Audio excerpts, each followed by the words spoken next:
আমাদের আজকের রেসিপি ফুলকলি ভাজা।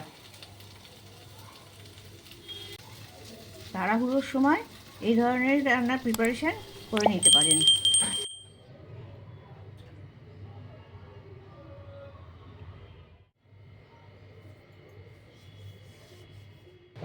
ফুলকলি ভাজার জন্যে প্রথমে কড়ায় আমি 3 চা চামচ সর্ষের তেল দিয়ে দিচ্ছি।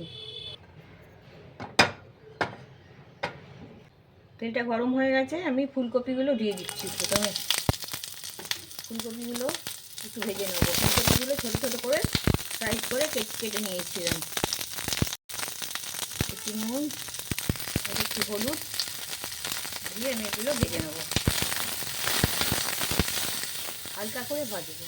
ওভেনের আঁচটা মিডিয়াম করে দিচ্ছি।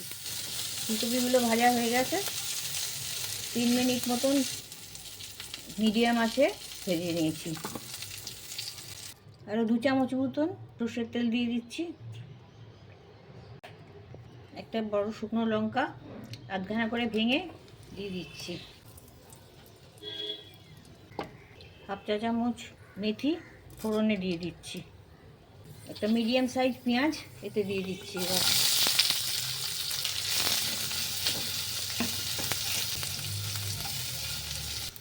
1 মিনিট মতন ভেজে নিয়েছি, খুব হালকা করে ভাজা আছে। আর এবার আমি পেঁয়াজ কলিগুলো দিয়ে দিচ্ছি। 1 ইঞ্চি করে কাটা আছে পেঁয়াজ কলিগুলো। এগুলো একটু হালকা করে নাড়াচাড়া করে নেবো। এতে একটু পরিমাণ মতো নুনটা দিয়ে দিচ্ছি। শাকেতে খুব বেশি নুন লাগে না। 1/4 চা চামচ হলুদ দিয়ে দিচ্ছি।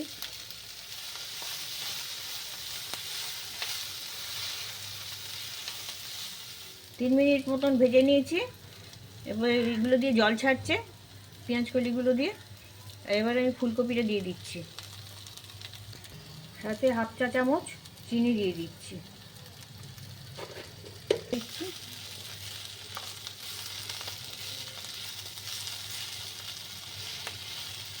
সামান্য জল দিয়ে দিচ্ছি।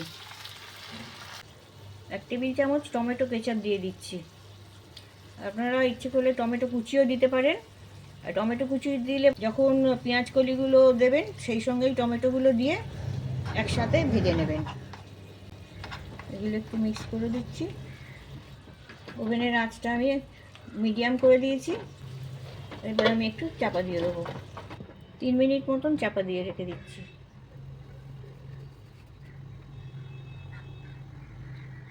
3 মিনিট পরে আমি ঢাকনাটা খুলছি। জলটা অনেকটা কমে গেছে, দেখে নেবেন ফুলকপির ডাঁটাগুলো গলেছে কিনা। পেঁয়াজ কলি খুব নরম, তাড়াতাড়ি গলে যায়, কিন্তু ফুলকপির ডাঁটাগুলো একটু শক্ত, সেগুলো একটু দেখে নিতে হবে। আর ফুলকপিগুলো গলে গেছে। এবার আমি একটু এগুলো উল্টে পাল্টে ভাজা ভাজা করে নেবো, তাহলে আমাদের ফুলকলি ভাজা হয়ে যাবে। একটু ওভেনের আঁচটা আমি একটু বাড়িয়ে দিচ্ছি। তাড়াহুড়োর সময় এই ধরনের রান্না করে গরম ভাতে অথবা রুটির সাথে খেতে দেওয়া যেতে পারে। আমাদের ফুলকলি ভাজা হয়ে গেছে।